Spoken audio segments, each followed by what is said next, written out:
Okay, and I've got 7 o'clock.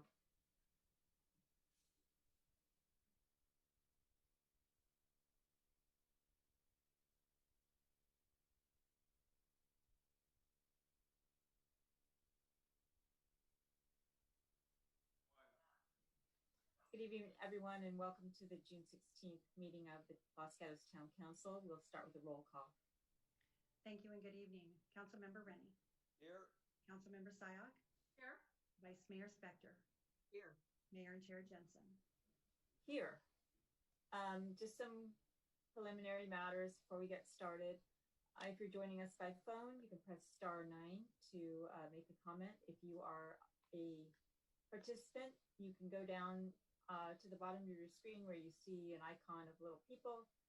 You'll have the opportunity to raise your hand, and when I see your hand raised, I can call on you. The way we do this, if you haven't joined us before, is we'll start with the staff report. Council will then have the opportunity to ask questions. We'll invite public comment. We'll then close the public comment period, then go back to council for further questions and or a motion. So that's how we'll do it, and each participant or person who wants to speak will have 3 minutes. Given that, any member of the council could report now on matters where they have attended or taken some action on behalf of the town since our last town council meeting, which was not so long ago, June 8th. So looking for any kind of council matter reports, Vice Mayor Spector.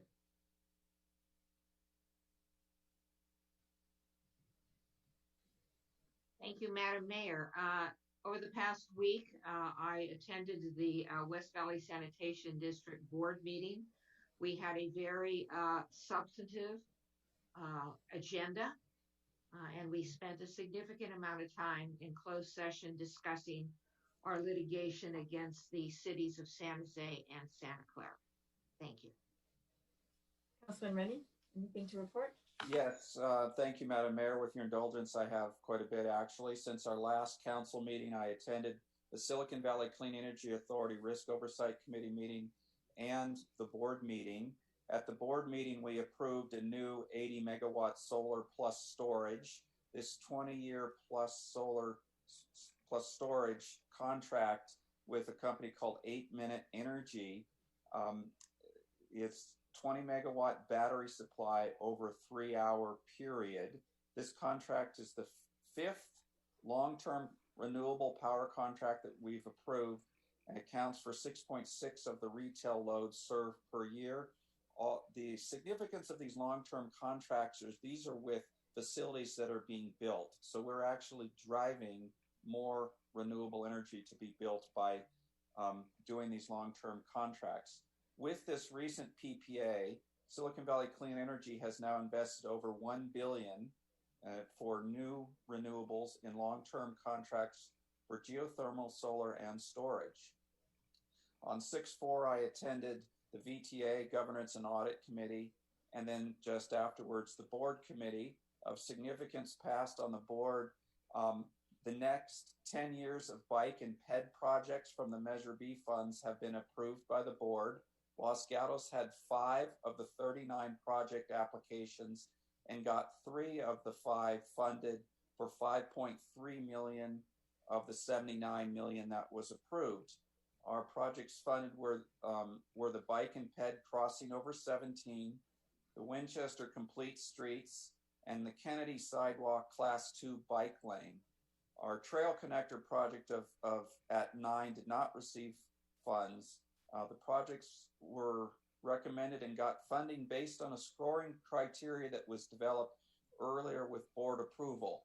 So if you listen to the numbers carefully, Los Gatos got larger than our share, and that is because of the actions we've taken as a council where we 2 years ago, or approximately 2 years ago, we added a head count to work on getting these grants and getting our projects essentially kind of shovel ready so that we would look good and do well. So kudos to us for doing that, but especially kudos for staff for actually executing and getting, I'd say more than our fair share of the money in the bike and ped projects from the Measure B funds.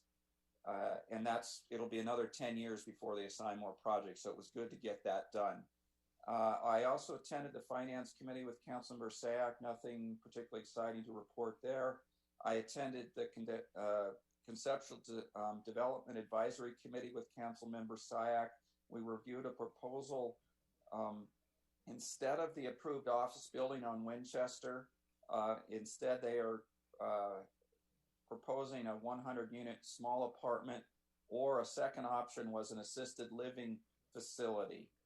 Committee members gave feedback that the bulk and mass may not fit in the neighborhood. And so we'll see where that project goes. Also, I changed subjects a little bit. I'd like to, items for the mayor and manager to consider for future agenda. In regards to the many emails we've received about our police department funding, I think it's worth a look at how it is spent at a high level. What is the minimum patrol needed? How much does it cost? How much do we spend in detective services? How much is spent on protective services such as officers at events to prevent active shooters? The active shooter in Gilroy and elsewhere has resulted in state-required additional police presence at events that cost more. How much is the police budget that is not really policing, such as increase in requests for records to increase transparency?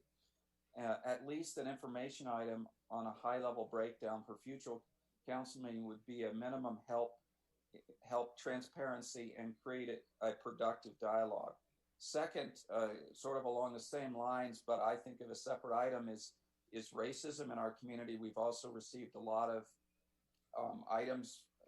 emails about racism, and I think it could be productive for us to kind of take a lead in influencing our community by having town halls or other discussions. Thank you.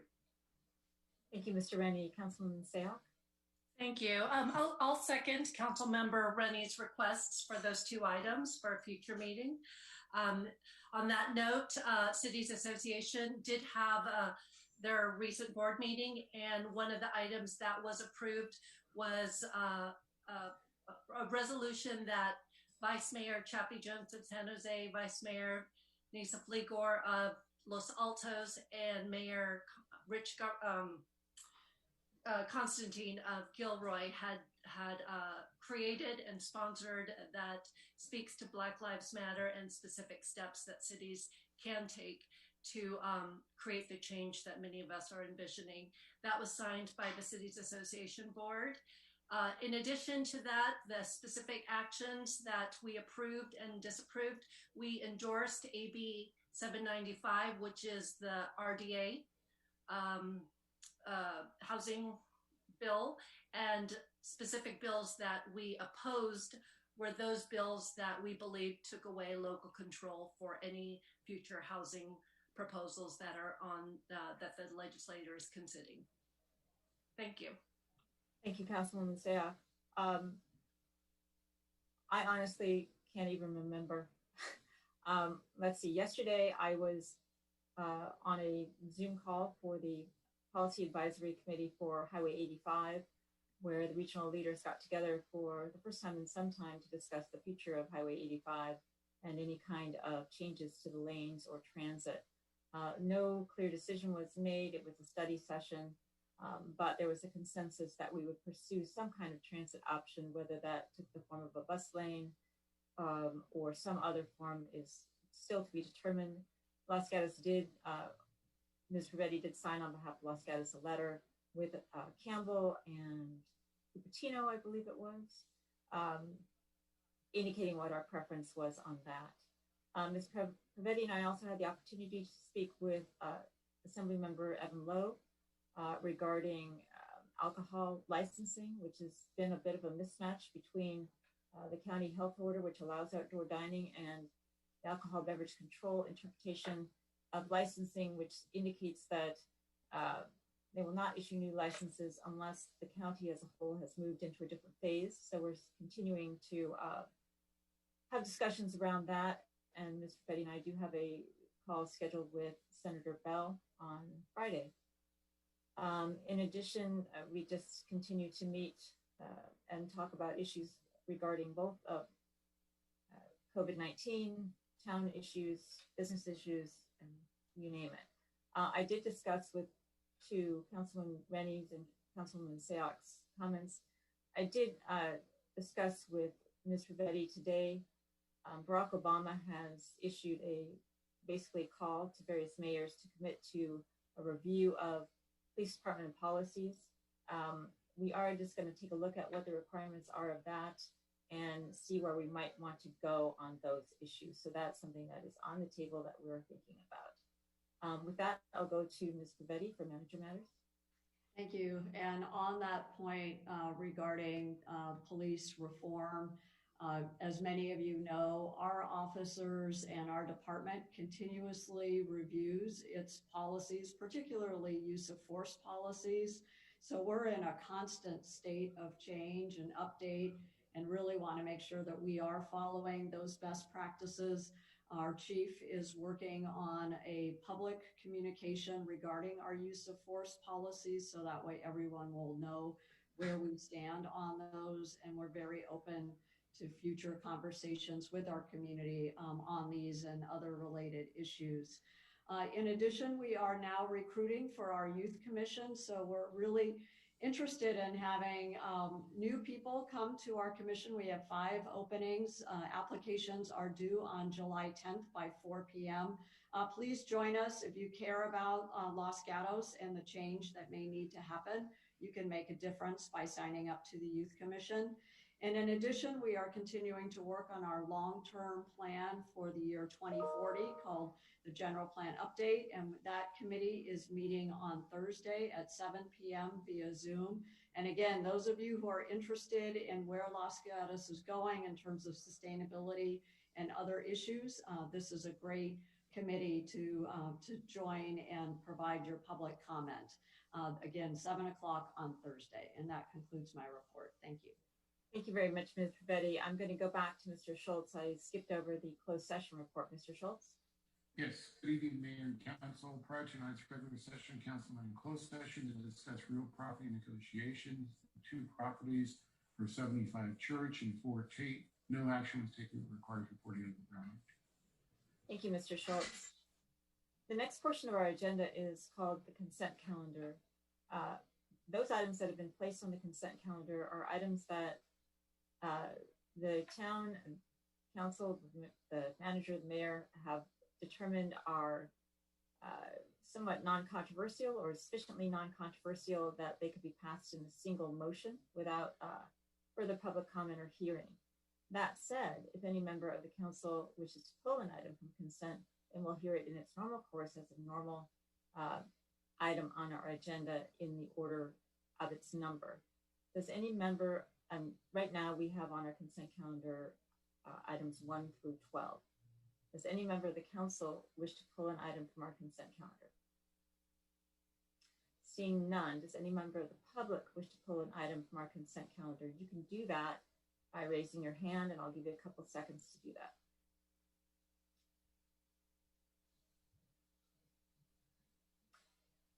Okay, I don't see anyone raising their hand to pull an item from consent. So do I have a motion on the consent calendar? Vice Mayor Spector.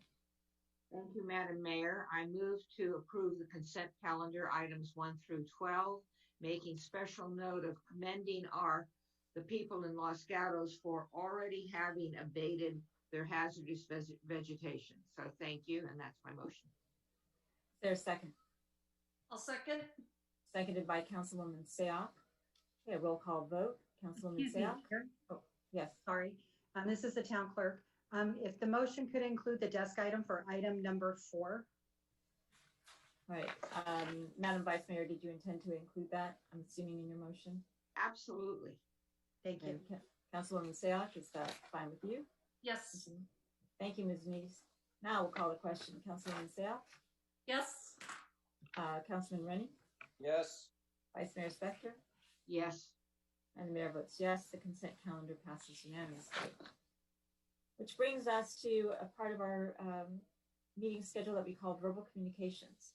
This is the time when any member of the public can address the council and provide us information on anything that is not on our agenda tonight. So left on our agenda tonight is a discussion of changing zoning code to allow car sales downtown, landscape and lighting assessment district, and school busing. If you'd like to talk to us about something that I haven't mentioned, now is the time to do that. Okay, I've got 3 people with their hands raised so far. Maria Ristow.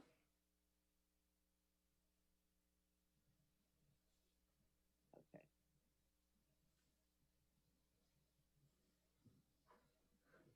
I'm sorry. Maria Ristow, 85 Broadway, resident of Los Gatos. I also sit on the Complete Streets Transportation Commission. And first of all, I would like to thank the town for working quickly to not only get our virtual meetings up and running, but to make them available to the public. So last Thursday at our Complete Streets meeting, we were able to have members of the public join us virtually. And I would say with our meetings being at 7:30 in the morning, it was easier for some members of the public to weigh in and be able to speak. And we did receive comments that they hope that in the future, when we can actually meet in person, it would be possible for members of the public to also be able to call into meetings without physically attending a meeting. At that hour, it might be difficult for people with children to get off to school or work conflicts or other things, and they would be able to participate.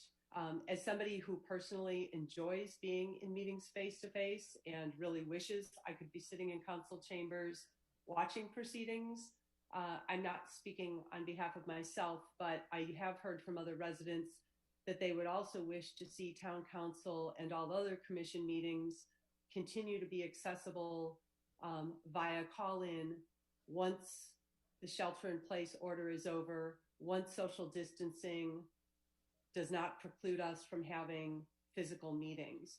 And so I don't know what the financial impact to the town would be, but in terms of the fact that we're always looking for ways to engage the public and get people more involved with meetings and weighing in, I hope that the council would consider ways that we can continue to allow people to participate virtually. Thank you. Any questions for Ms. Ristow? Thank you very much. Sue Farwell. And Ms. Farwell, we did receive your letter. Okay. Hang on a second. Can you hear me? Yep. Okay, great. I know you received my letter. I just want to put it out there for the general public to hear, because I know that you guys like to hear comments rather than just getting the letters. But I want to thank you guys for your quick decision-making process on the placement of the K-rail, and really thank our Public Works for their quick response in placing all the K-rail. I love how some of the restaurants and shops have already taken ownership and painted, decorated, and they have a lively outdoor area. I really feel that the K-rail spaces need to be owned by either the restaurant or a store. The empty spaces where the K-rail were placed were great to be proactive, but the unused portions need to be removed unless they will be maintained and transformed into an inviting seating or shopping area for the stores. Moving on to our next piece of the puzzle for the downtown is the potential for the PGE PSPS shutdowns. As I mentioned in the desk item, I'm going to look at the potential for providing emergency power from Peterson Power for all the businesses affected downtown by the PSPS. This may not be necessary with the new grid changes, but there's no guarantee this will occur before the wildfire season. If needed, they can supply power directly to the businesses through the individual electrical panels. One truck can serve multiple businesses if they're adjacent to each other, but we will probably need multiple trucks if PG&E does not implement their grid fixes. I had a conversation with this option in the grid fixes with Arn Andrews this morning, and I would like to review the options available after meeting on site with the businesses next week and with Peterson Power. As you guys go on break and take your summer respite from these meetings, I ask you to consider the cost of the power rental and the overall monies allotted to the funds approved to reopen Los Gatos. We will have a much better idea of the cost and the feasibility, but this option could be another make or break point for our businesses as we move forward.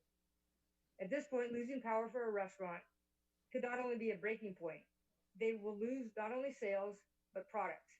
I really encourage the council to consider incorporating the cost of temporary power, if necessary, in the monies allotted for the COVID-19 reopening funds. That's it, and have a nice vacation. Thank you, Ms. Farwell. Maybe some of us will go on vacation, maybe some won't. Any questions for Ms. Farwell? Thanks a lot. Catherine, I'm assuming that that's Catherine Summers. Yes, that is me. Lucky guess. Good guess. Okay. I don't know if you received the desk item I sent in kind of late today. So if not, I think most of you did see the letter that I emailed to the town manager last week. And while she did respond, I still am not totally clear as to how exactly we are proceeding with the economic recovery plan. We love that the pop-up patio experiment has begun. Everyone is beyond thrilled. All have agreed to be patient as you do a little juggling and a little painting here and there. But as you will be on hiatus for the next 6 weeks, I want to make sure that we can pivot or change things should needs arise. I'm hopeful you might clarify a few things for me tonight, and I know this is not the forum to ask questions, but I do want the correct information as the chamber so that I can give it to the public. I also think that you're consenting on having a few special council meetings tonight, which is on the consent calendar. So thank you for that. And I think if needs arise, you can do that. As I understand the resolution or the minutes from this Monday, June 8th meeting, council agreed that the planters were on hold and would not even be considered or ordered until further notice. Some people are under the impression that that order has been placed and that the planters will arrive. I just wanted to clarify that for people tonight, and maybe you can answer that. Next, I want to be sure that if necessary adjustments or a great idea comes forth in the weeks while you are away, you have directed town staff to take swift action. I think that was Councilwoman Sayek's request in the first resolution, that staff should be flexible and take swift action when necessary. Again, my understanding is that the town manager has the authority to approve any change or adjustment of a new idea up to $50,000. But I just wanted to make sure that that is clear. We do have a few ideas that I hope you will consider this evening for that. Better signage regarding the town's safety precautions. They could be prominently placed next to a few sanitation stations. More messaging on social media platforms explaining the town's position on social distancing, wearing masks, etc. We really want to show that we are safe and a comfortable location. Right-hand turns possibly on North Santa Cruz. Portable bathrooms near Gray's Lane. It is unfair and unsafe for Loma Brewing Company to carry that liability and responsibility. Bike racks, music, street pole banners, and possibly that open air market on July 23rd that I have submitted a request for. I look forward to hearing your thoughts. I know you can't really answer questions, but in the next 6 weeks, I do want to know how to respond to the public when some of these questions arise.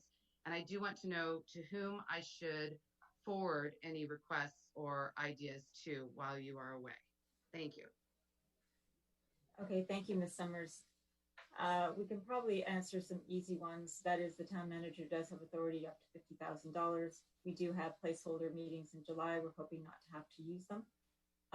And no planters have been ordered as far as I know, nor do we intend to unless and until there is some sea change in something. As to your other items, those are things that have to be considered independently and separately. So with that, any questions from Ms. Summers? Okay, seeing none. The next person I have is identified only as Abby. So Abby, when you unmute, could you let us know who you are, please, by giving us your whole name? Certainly.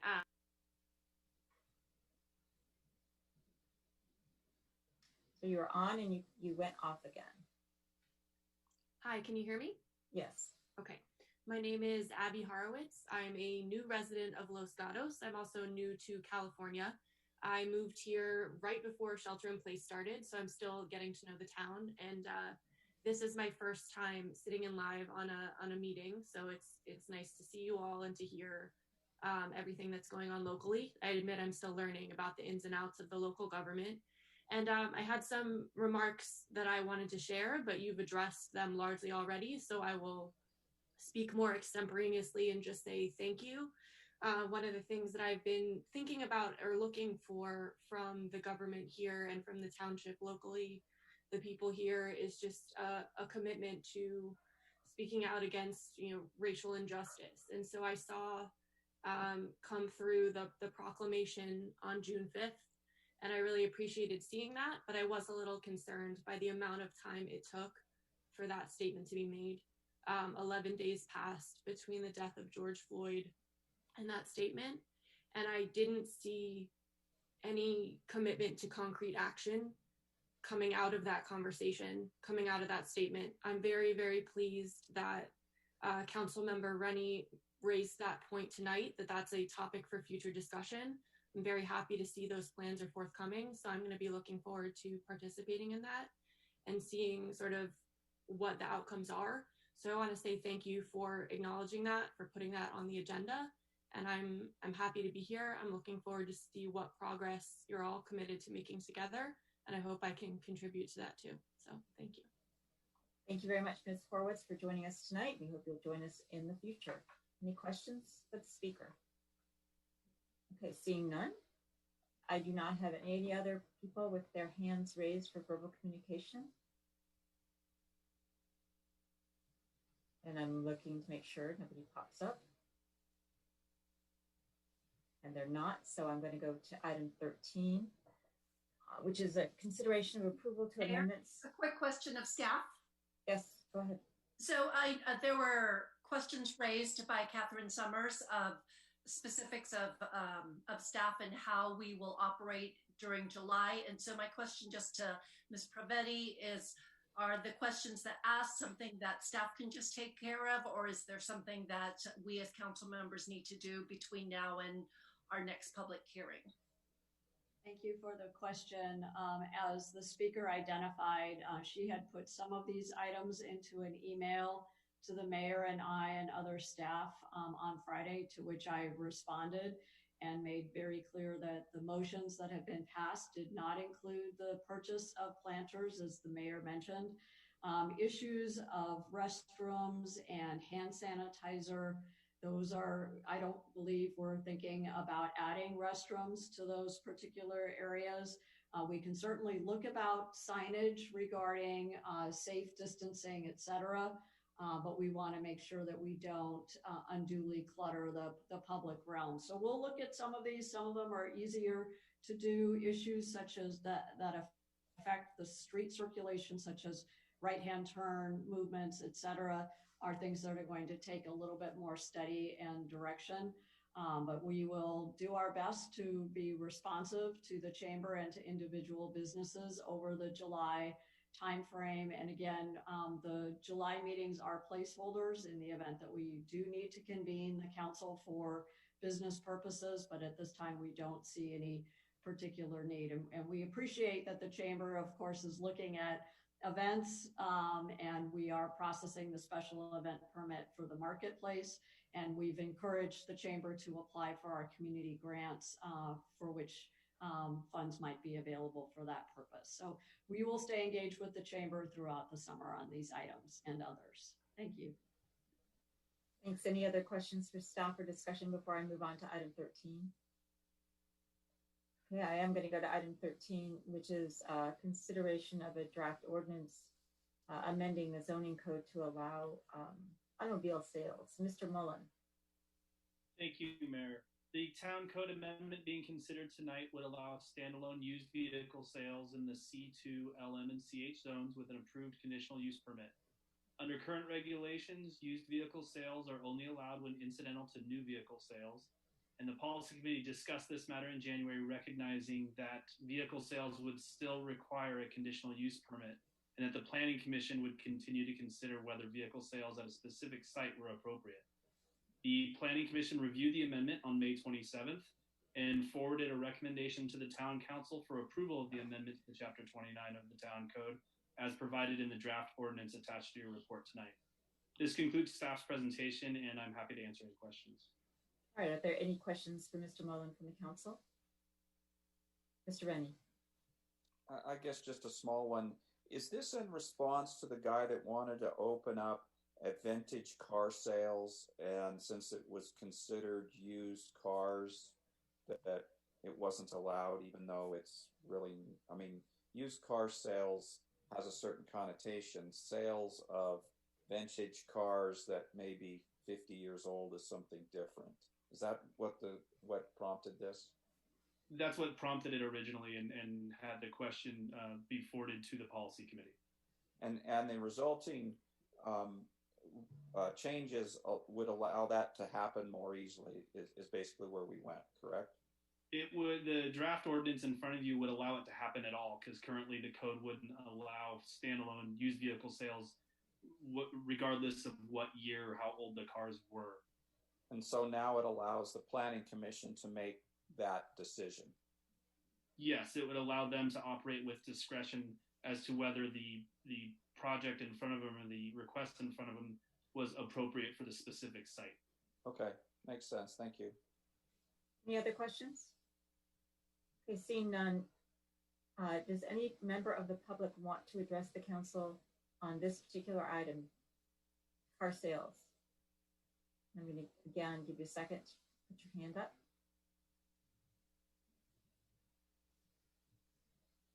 Okay, I don't see any. I'm going to close the public portion of the hearing. Look to council for any additional questions and/or motion. Councilwoman Sayoc. I have no questions. Ready to move into a motion based on what is in the staff report and the questions that have been answered. I moved to approve amendments and introduce the draft ordinance by title only to amend Chapter 29 of the Town Code regarding vehicle sales as contained in attachment 2. Is there a second? Councilman Rennie? It's seconded. Any discussion on the motion? Vice Mayor Spector. Thank you, Madam Mayor. The question that came up in our minds, in my mind, at the policy committee meeting is that the concept behind it was these exotic, cars, these expensive cars. But you can't have an ordinance that says, we only want expensive, exotic cars. And so that's why I actually gave a bad time to the guy who was bringing the expensive cars, saying, well, so we can't have like an 82 Buick or something like that. But the way it comes down, and I'm going to support the motion, and the reason I supported the concept of the policy committee and supporting the planning commission is because whatever kind of used car place it is has to be reviewed by the town. So that's the basis for my continuing support. Thank you. Thank you, Madam Vice Mayor. Any other questions or comments before I call the question? Okay, seeing none, we have a motion on the floor and a second. Vice Mayor? Yes. Councilman Rennie? Yes. Councilwoman Sayoc? Yes. And the mayor votes yes, so it passes unanimously. And Ms. Neis, I think you need to read it. An ordinance of the Town Council of the Town of Los Gatos amending Chapter 29 zoning regulations of the Town Code regarding vehicle sales. Thank you. Okay, we're going to move on to item number 14, which is basically actions with respect to our landscape and lighting assessment district. And Stephanie Hockmeyer. Hi. Thank you. Good evening, Mayor, Vice Mayor, and council members. Before you tonight is the report on the landscape and lighting assessment districts number 1 and 2. Staff is recommending that the Town Council adopt the resolutions for each of the 6 benefit zones to confirm the diagram and assessments and to levy and authorize the collection of said assessments. Additional background information is summarized in the staff report, and there is a desk item included. This concludes staff's presentation, and I'm happy to answer any questions. Thank you, Ms. Hockmeyer. I'm assuming that any motion that gets made on this is going to include the desk item corrections from this afternoon. Correct? Correct. Okay. All right. Any questions from council on this matter? Seeing none, anyone who has signed in to attend with us this evening want to talk about landscape and lighting? All right, no one is raising their hand. I'm going to close the public portion of the hearing and look to the council for a motion on this item. Councilwoman Sayoc.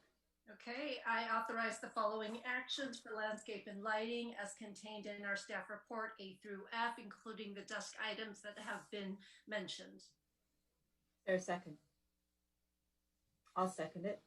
Okay, it's motions made by Councilwoman Sayoc, seconded by the mayor.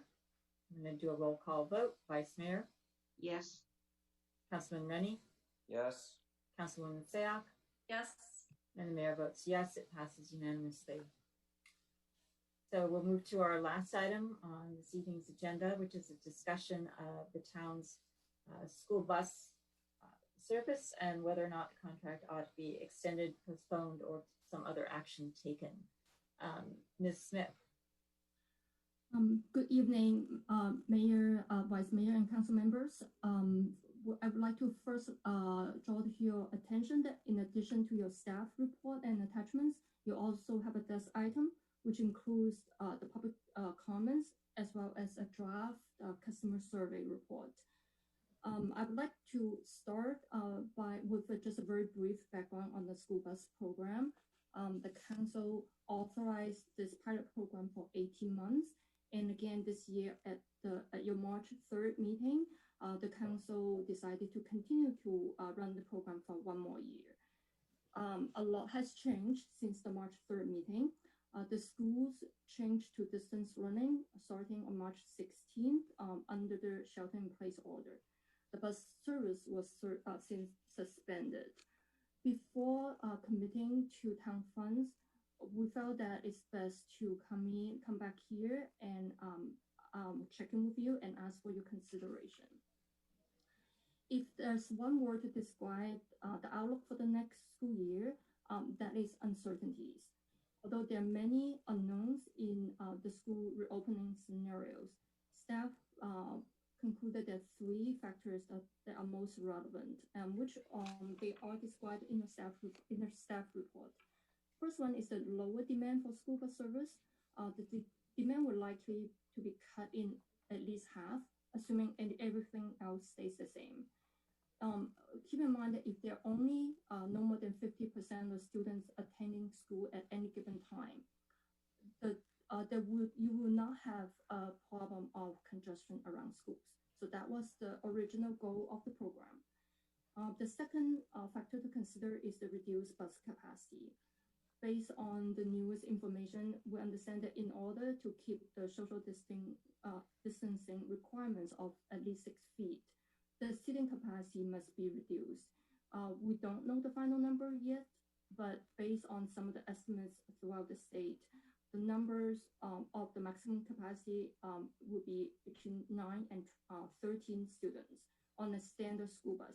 A standard school bus is what we have been using in the past, and it has a maximum capacity of 72 students.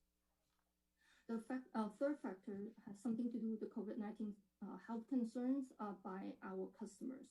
Staff conduct a very quick survey with the current and existing customers. The responses are summarized in the desk item. It shows that among the customers who are committed to riding the bus, they actually have very little concern about social distancing and the cleaning of the bus vehicles.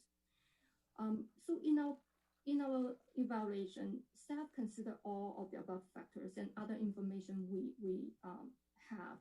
The recommendation is a balance of risk as well as benefits. Staff is recommending postponing the decision until further information.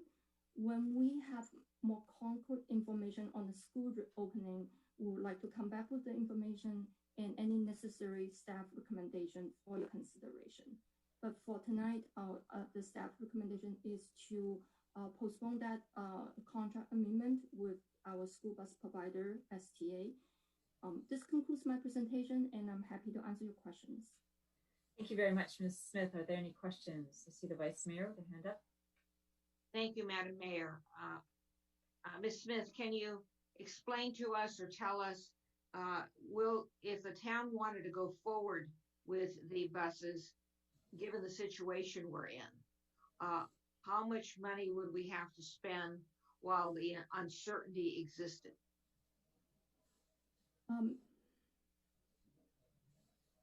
Thank you for your question. That is a very important point. Our contractor has asked for a change of the terms. So the change of terms, they asked the town to cover at least 53% of the overall cost. That will indicate that we have to cancel the service again. And the 53% of the cost will be roughly $130,000.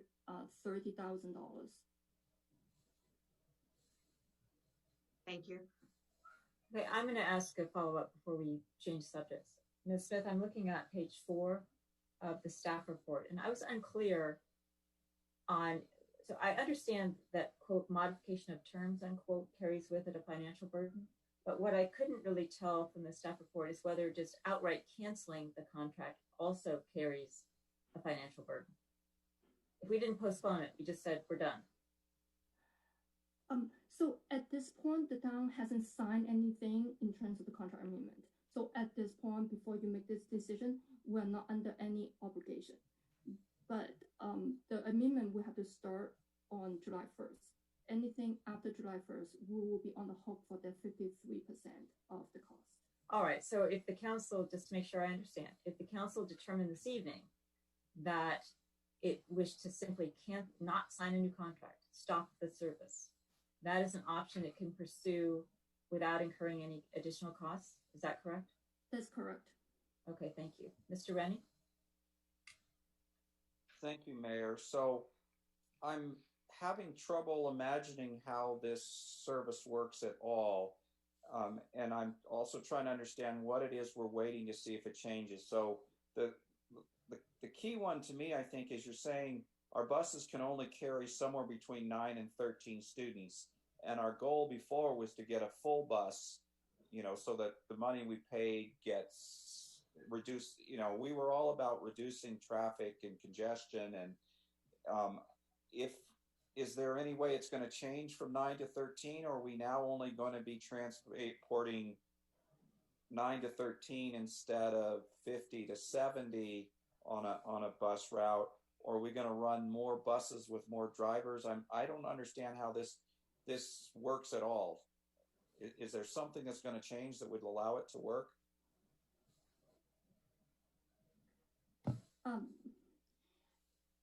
Yes. Assuming we have the demand, in the past we have about 60 students per bus. They sign up, but they remember they show up, about half them show up. So on an average day, we care about 30 students per bus. And based on the social distancing requirements, assuming all the customers come back, we can only carry up to like 13 students. If they all want to ride, we have to run more buses at a higher cost to be able to accommodate the demand. But first, staff, based on the numbers, we don't think the demand is there because the schools will not likely to allow the full student body to come to campus at any given time. Okay, I think that confirms my understanding. Thank you. Any other questions that members of the council have for Ms. Smith before I move to the public? Okay, seeing none, do any of our participants wish to talk to the council or offer input on the school bus pilot program? We did receive desk items with public comments via email. Anyone that's now continuing to be a participant who would like to talk about this item? Okay, I see no one. So I'm going to close the public portion of the hearing with council for questions, discussion, or a motion. Mr. Rennie. So I would just start off by saying, I'm not sure I like the recommendation of even postponing. I think maybe at this point, we should just go ahead and kill this program. If you recall our past discussions, we continued it because there were some people that really needed the service, but we didn't want to continue it. The opposing thought was we really were paying a lot per car that we got off the street.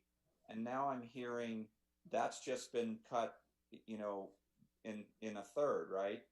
So our cost per car off the street just tripled to making this even worse than it was before. It just feels like this is a death knell for this program and that we should just cancel it. And I'll go ahead and make that a motion that we cancel the program rather than postponing it and see what others think. Okay, I'm just going to jump in and second your motion. Thank you, Ms. Smith, for making it clear that we incur no cost if we do cancel it at this point when we discussed it in early March, we were in a very different world and a very different time. And right now, frankly, we are very fortunate to have a balanced budget, but we cannot carry extra costs. And the huge cost of this bus program being borne just by the town, not by the schools, and with the change in the school models, it doesn't make sense for the town to subsidize something on such a large scale. So I am going to second the motion. I think it was a noble experiment. I think that in the environment we are today, it doesn't make sense to bear that expense going forward. So I'll second your motion. Vice Mayor Spector. Thank you, Madam Mayor. I have a question of staff. If the concept by the motion maker and the seconder is that the things are in the future, we're not going to be able to get a lot of people on the bus. We're going to have all these costs. Is there a time frame in which we have to know in order to make that determination what the COVID is doing, what the schools are doing, or is it an assumption that we're making?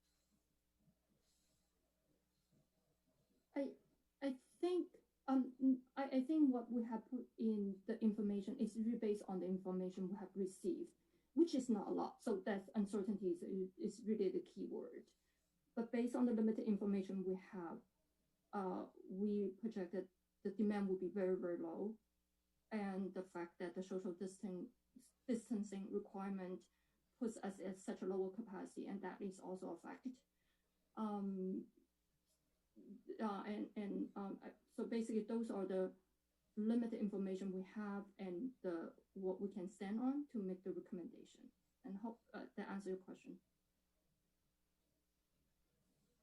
Other questions or comments before I call the question? Okay, seeing none, roll call vote. Councilwoman Sayoc. Yes. Councilman Rennie. Yes. Vice Mayor Spector. Yes. And the mayor votes yes. It passes unanimously. Okay, we have nothing else on our agenda tonight. Any other items that anyone wants to bring up? We do have the calendar requests for the issues that were mentioned earlier on council matters. We do have the placeholders for meetings in July, which we hope that we won't need, but we do have the placeholders just in case. But with that, unless Ms. Reddy, you have something further, or anyone else, thank you very much. We'll adjourn, and to the extent anyone's going anyplace fun or doing anything fun, have a great time. And we'll see you at the next meeting. Bye-bye. Good night.